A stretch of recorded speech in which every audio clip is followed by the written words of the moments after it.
and welcome to our Saturday evening news programme. It's Saturday the 22nd of April and it's just past 6 o'clock and I'm joining you live from the heart of Wyke, Regis.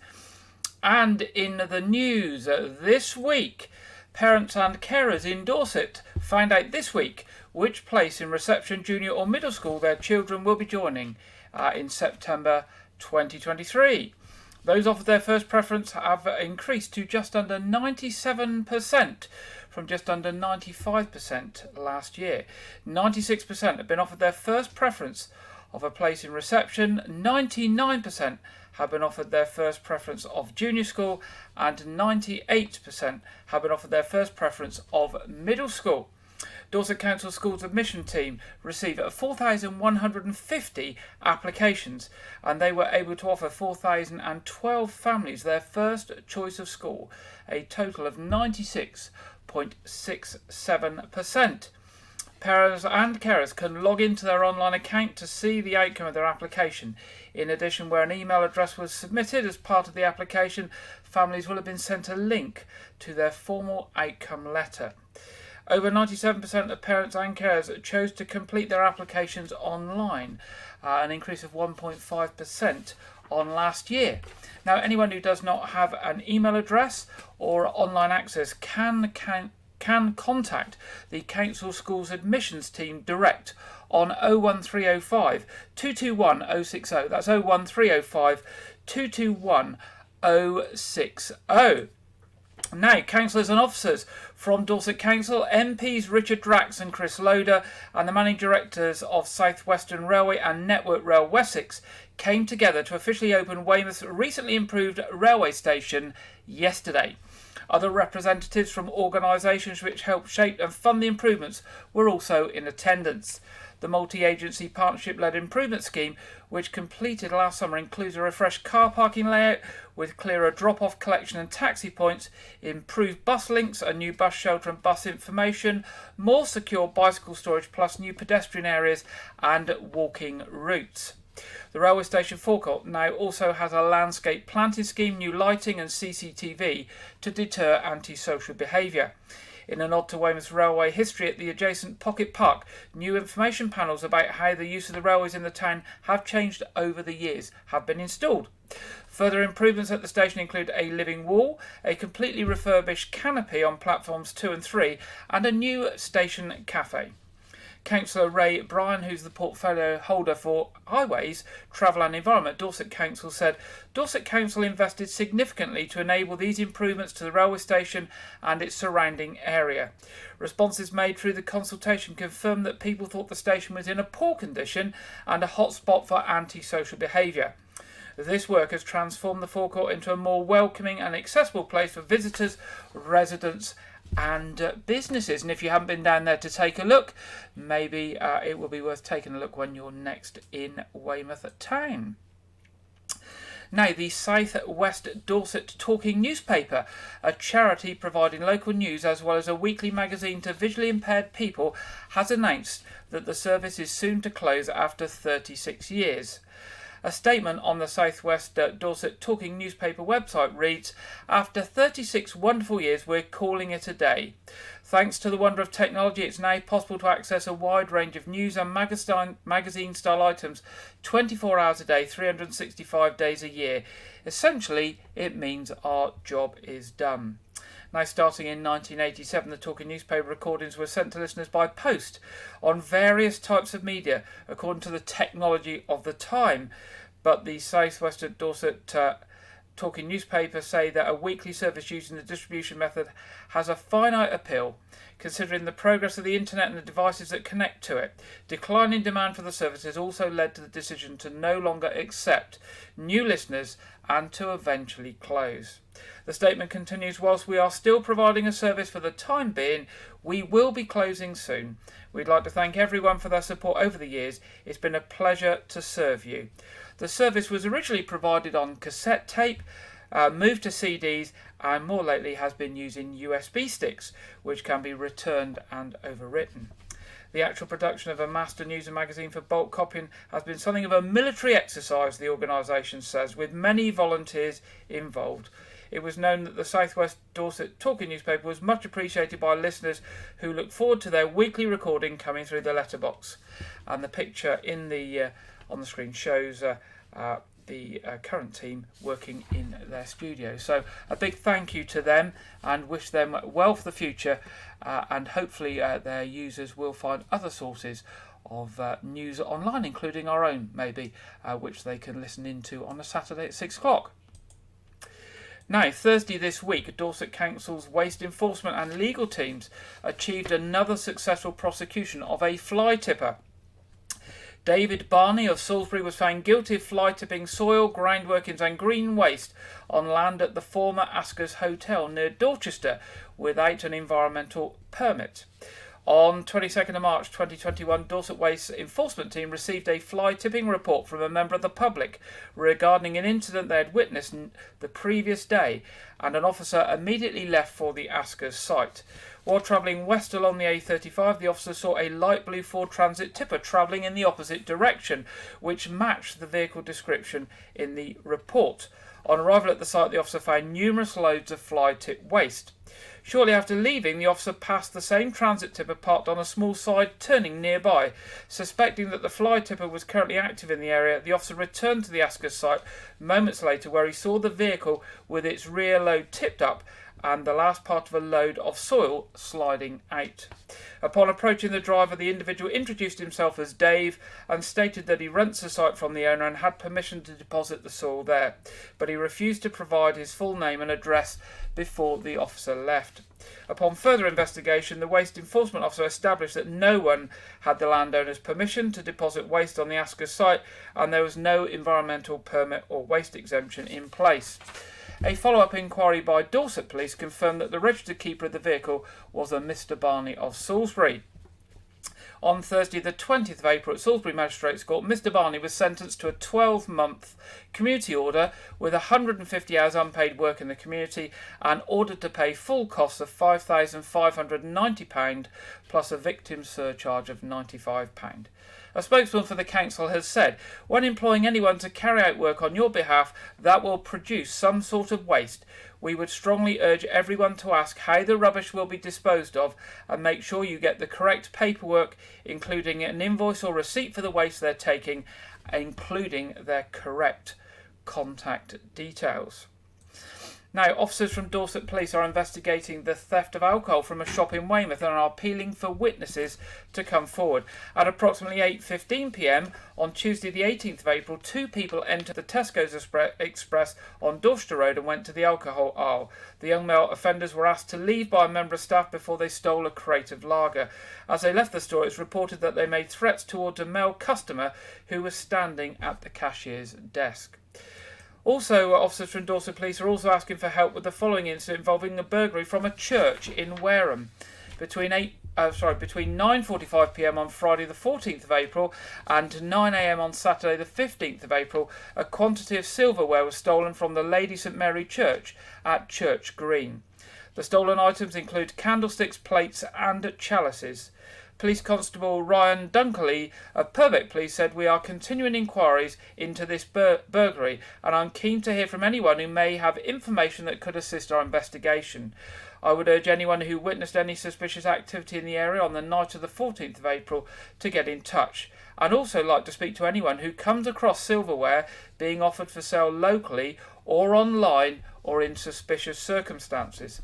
Now, it's important to note that church items are not regularly sold, so it's quite unusual to find church items for sale or to be offered for sale. So this may trigger somebody's memory of seeing something online or seeing somebody offering something. Now, if you've got any information on either of these incidents, contact Dorset Police either on 101, or you can do it anonymously through the Crime Stoppers charity on free phone 0800 555 111. That's 0800 555 111. Young people from Dorset had a chance to discuss how they can make Dorset an even better place to be for children when they came together at a Youth Voice residential. Young people who are involved in groups run under the Youth Voice banner spent a few days together over the Easter holiday and combined a chance to work on real tasks with some downtime to have fun together. Josh and Jay, who are two of the young people who were working together, said, "We're putting together a website that can become a resource for other young people to help them with life skills such as how to use a dishwasher, how to cook, or even how to get careers advice. We can give advice to people our age in a way that comes over in the right way, where older people might sometimes just assume we know everything already. We're hoping to promote the website through Dorset schools and on social media so that other young people can benefit from the resources we found." The event also involved a jam session with the Dorset Council's music service, which investigated the importance of music for young people's development. Claire McCall, who's the strategic lead for the music service in Dorset, led the session, and she said, "We know that music is important to many young people and can be a way to develop and practice fundamental skills, but is sadly seen as an optional extra too often. Engaging in music making and creative expression can support positive well-being, boost self-esteem and build resilience. Sessions like these demonstrate not only how much young people enjoy music making, but also how they can work together to create something collaboratively. The age of the group ranged from 10 to 17 and was made up of young carers, children in care and wider members of the Dorset Youth Council and members of the Youth Parliament. Now, Youth Voice is run by Dorset Council and is made up of a number of groups that encourage young people to take an active interest in improving life for young people across Dorset. From rolling up their sleeves to helping local people to support some of the UK's best-known national charities, the Big Help Out, of course, is on Monday the 8th of May as part of the Coronation Weekend, and it will see thousands of people coming together to volunteer for their local communities. With just a few weeks to go, hundreds of activities are planned for the day by local community groups, organisations and charities including the Scouts, Royal Voluntary Service, National Trust, the RNLI, to celebrate the King's coronation. The aim of this day is to use volunteering to bring communities together and create a lasting volunteering legacy from the coronation weekend. The initiative also highlights how important volunteering can be, whether it's for an hour, a day or on a regular basis, to benefit both the communities and the people who take part. Dorset has a superb reputation for giving support to their local community, and we're lucky to have hundreds of volunteers who give their time, talent and dedication to support local services. But of course, local organisations within Dorset can always do with more support. So from clearing weeds in our parks and open spaces to helping our local sports groups, youth clubs, or perhaps you'd like to try a hand at fundraising or befriending services, there are literally hundreds of projects and opportunities available to get involved with. Now, Dorset Council is working alongside the Volunteer Centre Dorset and the Community Action Network to support communities that are strong, healthy, diverse, vibrant and flourishing. Now, you can get in touch to see those opportunities with the Community Action Network, and it's a simple website. It's can110.org, can110.org. And you can find out more about volunteering opportunities through Volunteering Dorset or Volunteer Centre Dorset at www.volunteeringdorset.org.uk. So that's can110.org and www.volunteeringdorset.org.uk. Weymouth Rotary Club have donated £1,000 to Weymouth Town Council to go towards purchasing a new beach wheelchair for Weymouth's award-winning beach. The wheelchair will provide those with restricted mobility the opportunity to be able to go down to the water's edge using the access mats that are laid on the beach. Weymouth Town Council already has 2 beach wheelchairs which are made available to the public for use free of charge, and this donation will help towards the cost of buying a new chair once the rest of the funding is secured. Club member David Langridge said Club member David Langridge, who is the Rotary President, says, "I am delighted that Weymouth Rotary, in its 100th year, have been able to donate £1,000, which will help towards a new beach wheelchair. This will provide those with restricted mobility access and the opportunity to go down to the beachfront. It is great to be able to support such a worthy initiative such as this, and we have done this in the past, as we have done in the past 100 years in Weymouth. If any other local community groups or clubs would like to donate towards the cost of a beach wheelchair, then Weymouth Town Council would love to hear from you. You can email them at resort, R-E-S-O-R-T, resort, at weymouthtowncouncil.gov.uk. That's weymouthtowncouncil.gov.uk, resort at weymouthtowncouncil.gov.uk. Now, the Mayor of Weymouth, Councillor Anne Weaving, and Councillor Christine James, the Armed Forces Covenant Champion, Veterans Lieutenant Commander Cara Wansbury, Royal Australian Navy Lieutenant Commander James Williams, and others will be having a wreath-laying ceremony at the Anzac Memorial this week for Anzac Day. The service of remembrance is at 11 a.m. on Tuesday the 25th of April at the Anzac Memorial on the seafront, which is right opposite the Prince Regent Hotel, as you can see in the picture. Members of the public are welcome to attend. Held at the Weymouth Anzac Memorial, it commemorates the thousands of Australian and New Zealand volunteer service personnel who passed through camps and hospitals in Dorset during the First World War, between the battles in the Middle East and those on the Western Front in Europe. Councillor Anne Weaving, Mayor of Weymouth, said to be laying a wreath at the memorial to remember those many Anzacs who came to Weymouth is an honour. It's opposite what was once Burden's Military Hospital, now the Prince Regent, where soldiers were evacuated from the beaches of Gallipoli to recover from the traumas of war. Tuesday's service is open to the wider community to attend in recognition of the sacrifices made by personnel of the Australian and New Zealand Army Corps. The service will be carried out by the Mayor's Chaplain, Honorary Alderman Reverend Brian Ellis. And finally, in our news today, all you need to know about coronation events happening in Weymouth is available online. Weymouth Town Council has organised and provided grant funding for many events happening around the town over the coronation weekend. From one day only, busking will be allowed on Weymouth Promenade on Saturday 6th of May. There will be 4 prime locations where musicians could have a chance of busking to a crowd along the seafront. You'll need to book a slot. You do that by emailing events@weymouthtowncouncil.gov.uk. Weymouth Town Council are also hosting a community coronation concert at a stage located opposite the Alexander Gardens on Weymouth's award-winning beach. The concert will be from 12 p.m. to 10 p.m. and will feature some of Weymouth's finest local artists, along with a grand firework display in Weymouth Bay at 9:30 p.m. To find out about all of the events happening near you, visit the Council's website. There's also still time to apply for a Big Help Out grant, which encourages groups to organise an activity throughout the coronation weekend. Events that are happening over the weekend from local community groups include Westham Community Group Picnic on the Marsh, Friends of Sunset Gardens Community Quiz in the Gardens, Parish of Wyke Regis Big Coronation Celebration, Guides Coronation Party for Rainbows, Brownies and Guides, St Aldham's Church screening of the King's Coronation, Weymouth Baptist Church Coronation Street Party, Spark Celebration Event, St Nicholas Church Broadway Coronation Afternoon, and Holy Trinity Church Open Church Event.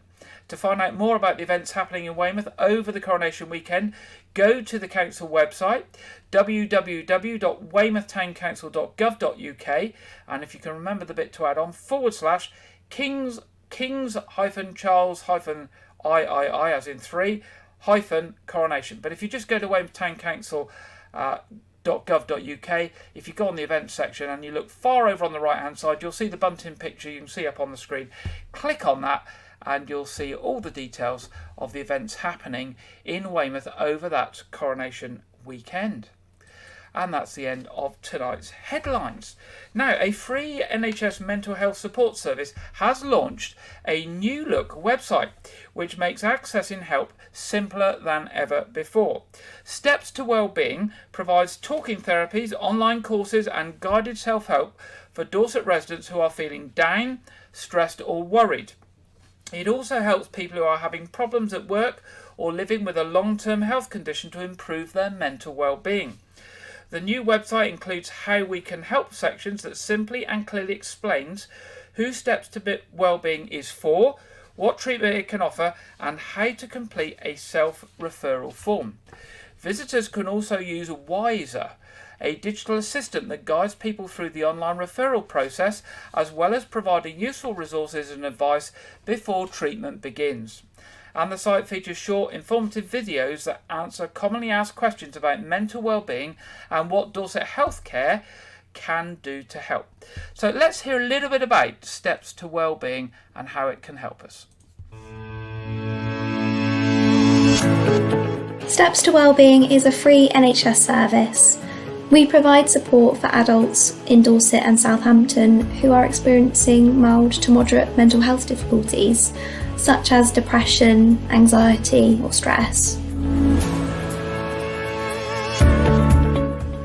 If you've noticed recently that you're struggling with your mental health or well-being, we would really encourage you to seek a referral for an assessment so that we can discuss how you're feeling at the moment and the treatment options that are available to help. You do not have to be referred by your GP or a health professional to see us. You can make that referral yourself, either by going to our website or giving us a call.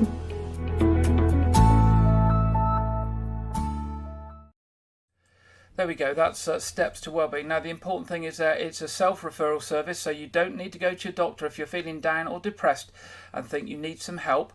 You can go along to that website, www.stepstowellbeing.co.uk, and you can self-refer by filling in a simple form, and it's the first step to getting some help. Also on their website, if you just want to look at the videos that they offer, or on their YouTube channel, there are things like what is cognitive behaviour therapy, how can Steps to Wellbeing help if I have a long-term health condition, and many others. So either go to YouTube and look for Steps to Wellbeing, or go to their website www.stepstowellbeing.co.uk. Of course, you can also go to your GP to get assistance, but some people don't want to do that. And as I say, Steps to Wellbeing is there and you can access it yourself without the need of a GP or medical professional. Now, secondly tonight, to celebrate Deaf Awareness Week, which comes up this week, Dorset Museum and Shire Hall Museum in Dorset are offering British Sign Language tours on Saturday the 29th of April, next Saturday. Deaf visitors are invited to join renowned deaf tour guide John Wilson to explore two of Dorset's most fantastic museums. Dorset Museum allows you to explore 250 million years of Dorset's history, discover Roman mosaics, Jurassic Coast fossils, the literature of Thomas Hardy and the sculptures of Elizabeth Frink, and much more to see along the way. Shire Hall Museum is an award-winning social justice museum that brings over 200 years of justice and injustice to life. Walk in the footsteps of people whose lives were forever changed in the historic court at Dorset's Shire Hall. Immerse yourself in the cells before ascending to the dock. Now, tickets include the opportunity to explore the galleries before and after the tour at either museum or both when purchasing a joint ticket. There is also time to have lunch in one of the museum's fabulous cafes between the tours. Let's see a little bit about the British Sign Language tour now, and we're going to see it in sign language. But for those that don't understand sign language, there are some subtitles as well.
So there we go. That's just a taster of what those who rely on British Sign Language can expect if they want to go along to Dorset Museum and Shire Hall Museum next Saturday.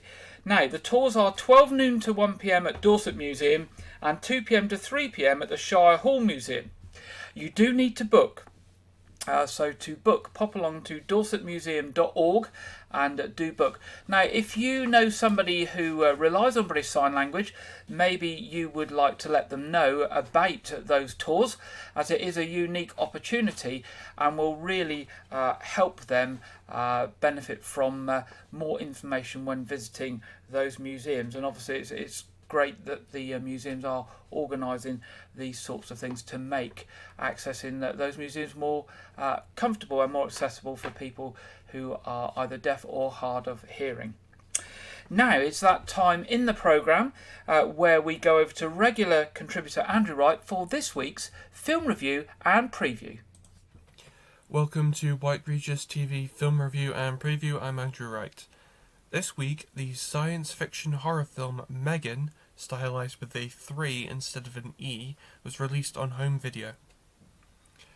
The film revolves around a woman who develops an artificial intelligence doll to help her niece cope with the death of her parents, but the doll becomes sentient and hostile towards others.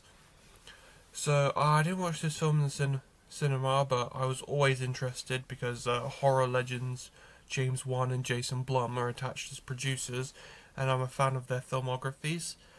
I decided to check this film out, and I found that it's a lot more of an emotional and science-driven film than the horror-oriented trailer.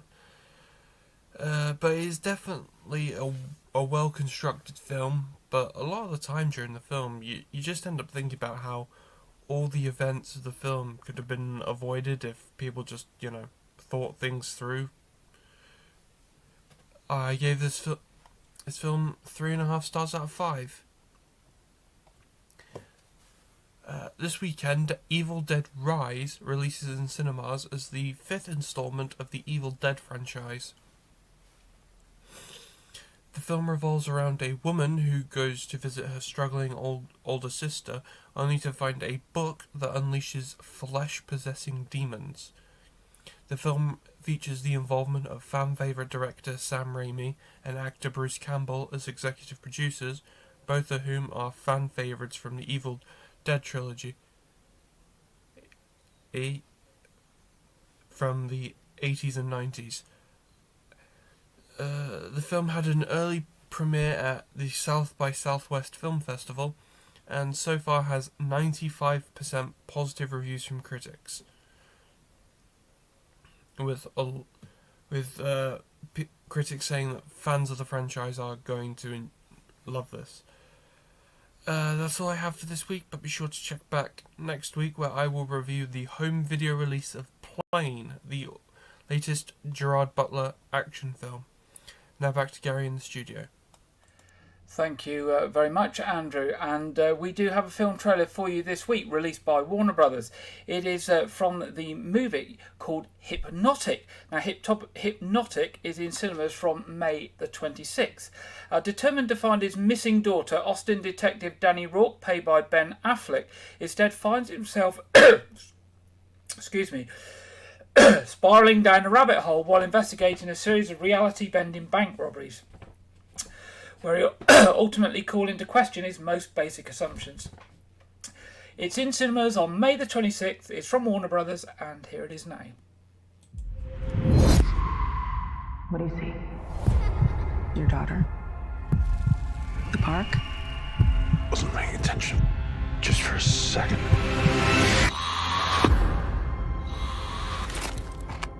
Work? Think I'm ready for duty? Do you feel ready? I think it's the only thing keeping me sane. What's the call? I'm calling to report a bank robbery. Is this crime currently in progress? Today. See that guy on the bench? Do you have a lighter? That guy's up to something. It's very hot today. It's like a furnace. It's like a furnace. There's a safe deposit box. Is that the target? Box 23.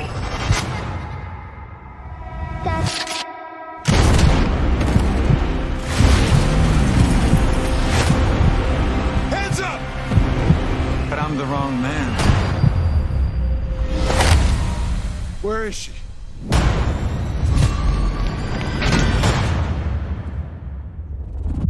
I know you called the tip in on the bank heist. Who the hell are you? What makes total strangers pull off an elaborate bank heist? Are you familiar with the concept of hypnotics? Hypnotics. Hypnotics have the ability to influence the brain, sound, voice, Need a light? locking eyes. Hypnotics use them to make you see a version of the world that doesn't exist. Next. It's not him anymore. Nick, stop! I have to know everything. Why me? Why my daughter? You don't know who you're dealing with.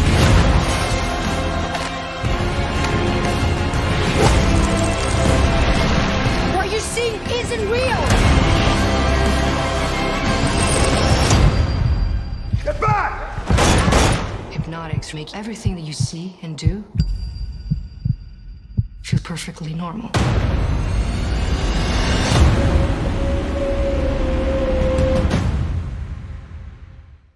There we go. That is Hypnotic in cinemas on May the 26th. Now it's time in the programme to see what is in store with the weather.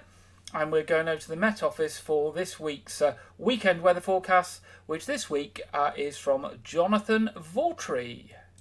Hello there. It's been a rather mixed start to the weekend across the UK. We've seen some fog patches across central southern areas of England and Wales clearing off with outbreaks of rain pushing into the southwest. Another band of rain across Northern Ireland into southern Scotland and northern England that's been quite persistent, and higher across coastal areas of the Moray Firth. Some sunnier skies for western Scotland here though. Generally away from northern Scotland, the winds are relatively light throughout today, but that is going to mean that these areas of rain are going to be slow moving throughout the day. So going to remain quite damp for Northern Ireland into the Scottish borders. The cloud building a bit more across central Wales into the home counties and the Midlands as well, but always the best of the sunshine for western areas of Scotland, and it's here where we'll see temperatures climb the most, highs of possibly 17, 18 degrees Celsius, so feeling quite warm. If you're stuck underneath more of this persistent cloud though, it's going to be feeling rather cold and struggling even to get into double digits in places. As we head into Saturday evening, this band of rain in the north will slowly fizzle its way out, but could push into northeastern areas of Scotland throughout the night. Further outbreaks of rain moving their way in across England and Wales as well. And generally, the cloud building across all areas of the UK. Underneath that blanket, though, temperatures won't drop too far, and it should stay frost-free for all of us. Just the potential in some sheltered rural spots where you do get the clearer break that we get down into low single figures. Into the start of Sunday morning, we are going to see the winds strengthening quite a bit across northern areas of Scotland with the risk of some gales here. These winds are coming directly down from the north, and we're going to continue to see that northerly feed of air push its way in across all areas of the UK as we head into Sunday and Monday, bringing in this much cooler air directly down from the Arctic. So it is going to be turning much colder as we move throughout Sunday. Still rather cloudy as we start off. The potential for some outbreaks of rain across the southeast, and they could be heavy at times, so do just watch out if you are running the London Marathon. Showers bubbling up across the rest of Northern Ireland, Wales and England, even into southern areas of Scotland as well. The rain that we see pushing into northeastern areas of Scotland will start to turn wintry over the higher ground as this colder air really begins to dig in, and temperatures across Scotland will be noticeably down on Sunday compared to Saturday. When you though add on the strength of that particularly strong wind around coastal areas, it's going to be feeling even colder and really quite bitter and raw, maybe feels like temperatures of around 0 degrees Celsius. Elsewhere, if you do get one of those sunnier spells, temperatures around average for the time of year, but underneath some of the more persistent cloud in the southeast, again, it's not going to be a particularly pleasant day. Into Sunday evening, these outbreaks of rain in the southeast will gradually clear their way off, but will take a little bit of time. Again, the showers slowly begin to ease down elsewhere, but continuing across the far north of Scotland as we end the day on Sunday, some of those showers will probably turn wintry with some sleet and snow even to lower levels here. So this cold air really digging its way in as we start off the new working week, and there's also the chance of some quite chilly nights to come as well. You can keep up to date with the full forecast for the forthcoming week by following us here on the Met Office YouTube channel, and we'll be giving you updates on all of our social media platforms as well. Otherwise, enjoy your weekend. Bye-bye. Thank you very much, Jonathan. And now to look at what the weather has in store for us down here on the south coast of Dorset. Here is the look ahead for the weather. Again, it is changeable. We've got rain likely Sunday and Monday, and again returning by the weekend.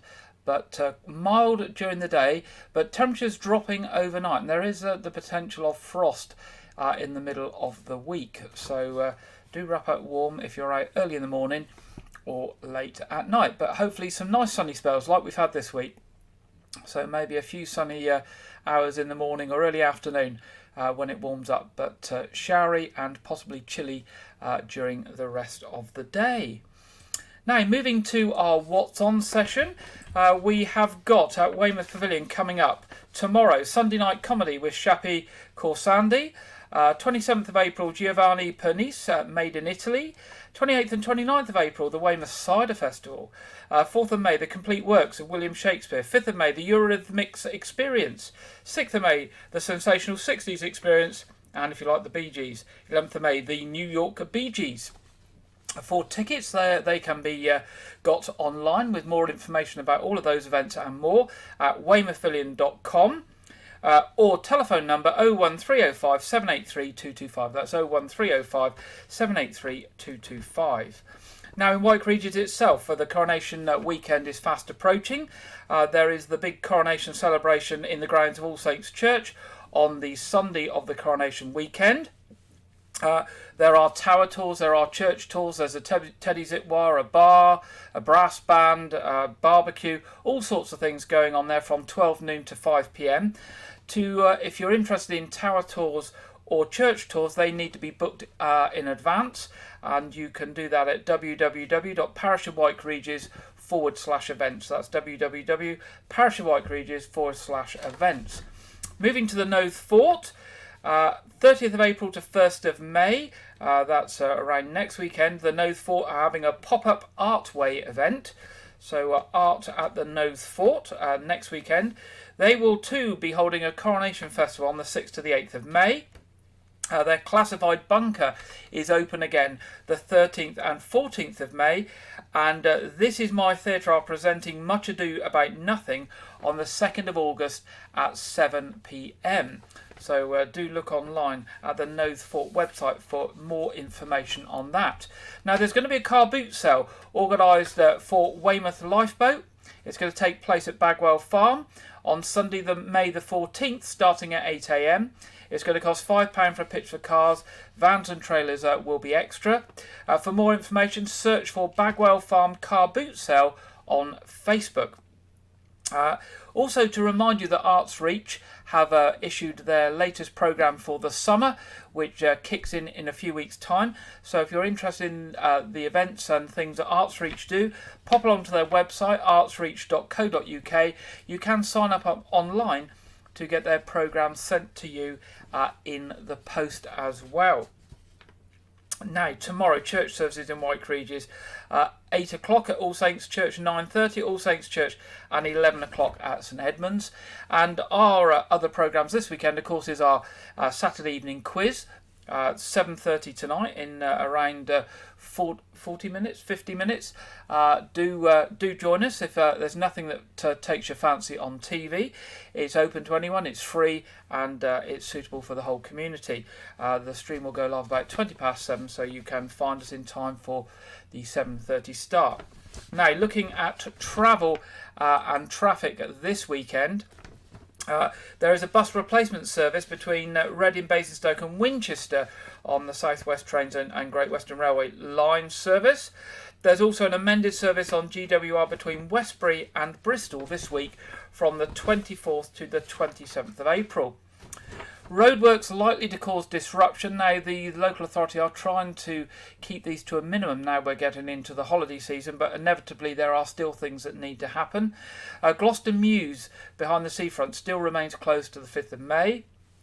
There's advance notice that on the 3rd and 4th of May that there will be major roadworks on the Portland Beach Road with traffic control. Now, that's likely to cause major disruption for anybody travelling to and from Portland and through Wyke Regis itself.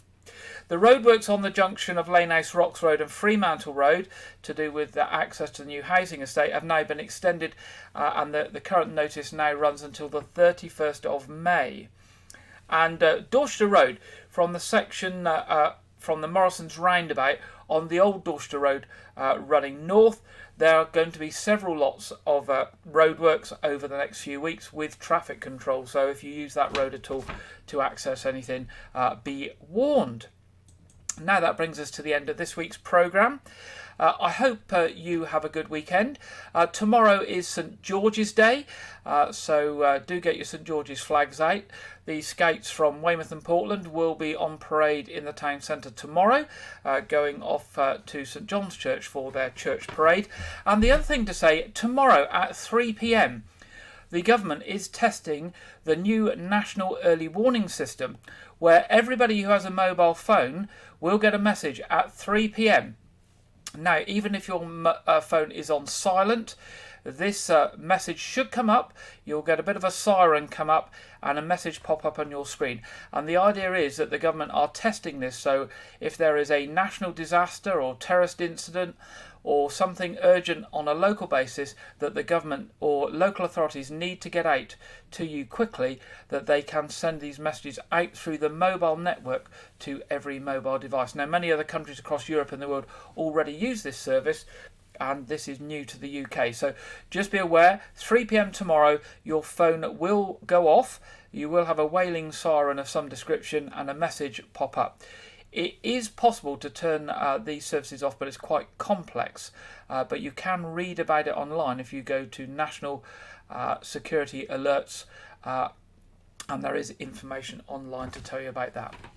Now, we will be back next Saturday at 6 o'clock. If you have any stories for us or anything happening over the coronation weekend or any events, other events coming up, do get in touch. news@wykeregis.tv as ever. We love to hear from you. We are here to promote things within the community, so do keep us in touch with what's going on. Hope you have a good weekend and a good week ahead, and I look forward to being back with you next Saturday. Good night.